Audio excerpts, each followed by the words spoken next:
Hi guys, I'm Sue Tranchina, and today we are going to be reviewing Chapter 9 from Clark and Mayer's book, E-Learning and the Science of Instruction, Proven Guidelines for Consumers and Designers of Multimedia Learning, 4th edition. So Chapter 9 will be Applying the Personalization and Embodiment Principles. So the plan for this podcast today is to guide you through the definitions of the personalization as well as the embodiment principles. We'll discuss some of the benefits and some of the watchouts. And then I'm going to give you a personal example along with a little takeaway on how to apply the personalization and embodiment principles in your own practice. So defining the principles, right from Clark and Mayer's book, we have the definitions of the personalization principle. People learn more deeply from multimedia lessons when learners experience heightened social presence, as when a conversational script with polite wording or learning agents are used. The embodiment principle is defined as people learn more deeply from on-screen coaches, pedagogical agents, when they use human-like movements, including gestures and eye gaze. The reason why I'm actually doing this as a screencast, despite the amount of takes that I had to do, is because the principle basically says that with me on the screen, you are going to learn better. So I guess that actually, to stay here, what I could do is modify some of these definitions to support the personalization and embodiment principle. Embodiment, you have me on your screen as opposed to a pedagogical agent. But for the personalization principle, I could say that your learners will learn more deeply from multimedia lessons when they experience heightened social presence from you, as when a conversational script with polite wording or learning agents are used. So, what are the benefits of personalization and embodiment? So, ultimately, people will learn better, especially beginners, if they feel like the content is being delivered to them. When you make a modification to your conversational style while you're delivering these lessons, ultimately it's going to result in higher engagement from your students. What I gathered from all of Clark and Mayer's Chapter 9, whether you have an agent or you don't on the screen, is that if your learner feels that there's going to be a social presence, that they'll feel engaged in a deeper cognitive process during this learning. Ultimately, it's going to result in a better learning outcome. The learner will feel more invested in the trainer. And then if you reflect back to Chapter 1, it actually talks about the psychological side of learning, where when your trainee or your student is more engaged and feels like you are actually speaking directly to them, it kind of will tap a little deeper psychologically, and it'll cause them to actually retain more information.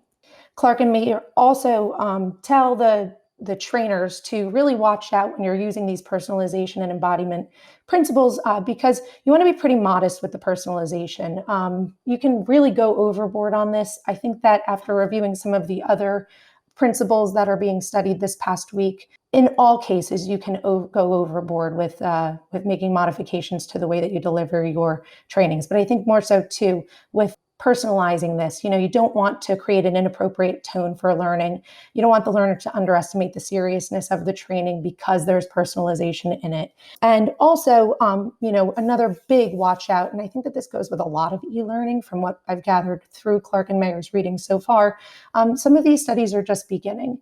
So evidence is saying to do this so far. So there is a study that I came across on page 185 and 186 in Clark and Mayer's book. And Moreno and Mayo did this study in 2004.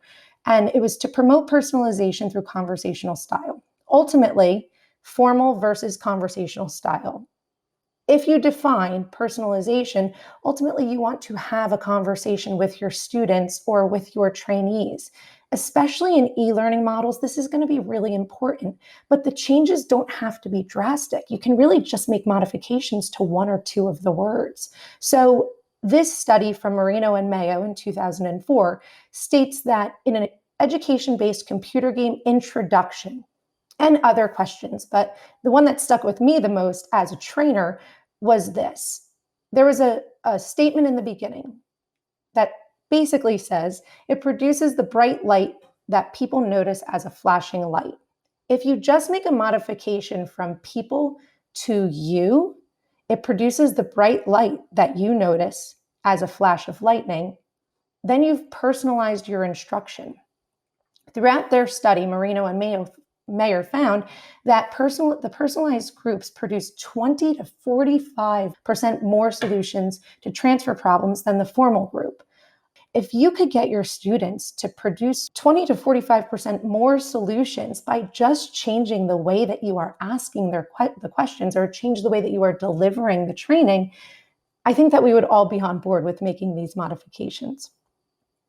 And then it also said that when a student is feeling engaged, that they're more invested in the trainer and they're feeling more compelled to listen longer.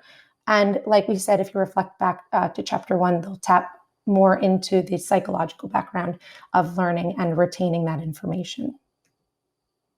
So this is my little cheat sheet. Instead of and trying to use, how do you apply personalization and embodiment? So if I actually jump forward real quick, my example is kind of a little bit more of a general one. I was really shocked at, especially that study by Moreno and Mayer, but I was really shocked at the evidence pointing towards just making these slight modifications. And I went through all of my teaching materials from when I do my presentations, as well as an educator, and I found that I'm not doing this. I'm not personalizing my instruction. And for someone who's a pretty big advocate in personalizing instruction, maybe my delivery is personalized to my students, but all of my materials needed an overhaul, I guess we could say. So while I was on a flight down to North Carolina to do a training, I actually made modifications to my whole presentation. So in my trainings, I'm making modifications throughout the presentation as well as in my materials, so my slide decks, or any content that I'm sharing out with them. And I'm going to go over the ways that I'm making those modifications on the previous slide. And then in class, my lesson delivery, my screencasts, especially for when I'm out of the classroom, so the students kind of feel like they can still be invested in me as their instructor, and then ultimately all of my materials as well. But jumping right back to how to make modifications to what you're already doing, I have this list of instead ofs and try to use, and I'm actually going to go full screen on this one, just so that you can see how I have them paired up. Instead of using a formal style of instruction, Clark and Mayer recommend using conversational style of instruction. Instead of third person speech, they recommend using first and second person speech. So rather the people, maybe you would go more with you or your or I or she. Instead of direct wording, a little bit more polite wording. I know that some of us in New Jersey could use a little refresher on polite wording, but don't bark orders at your trainees, obviously. Using a machine voice, instead you can use a friendly human voice.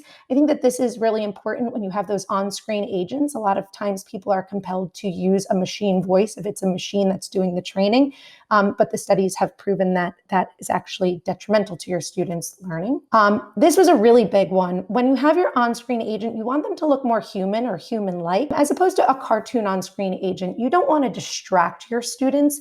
Instead, you want to promote the engagement between them. And even if the agent that's on the screen doesn't look entirely human-like, you really don't want it to be a cartoon that's there for entertainment value. You want it to be there for content value. And then machine-like movement. So this is all in the embodiment principle, especially if you do have that agent, you want it to have human-like gestures and movement. And then finally, I think all in all, for all of these principles that we're studying, instead of making them elaborate and information-packed, lots of bells and whistles, you want to just try to keep it as simple as possible. It does seem like throughout all of our studying that, you want to keep it simple so that your students can learn as effectively as possible and retain as much information as possible. Thank you guys so much for listening, and I'll see you soon.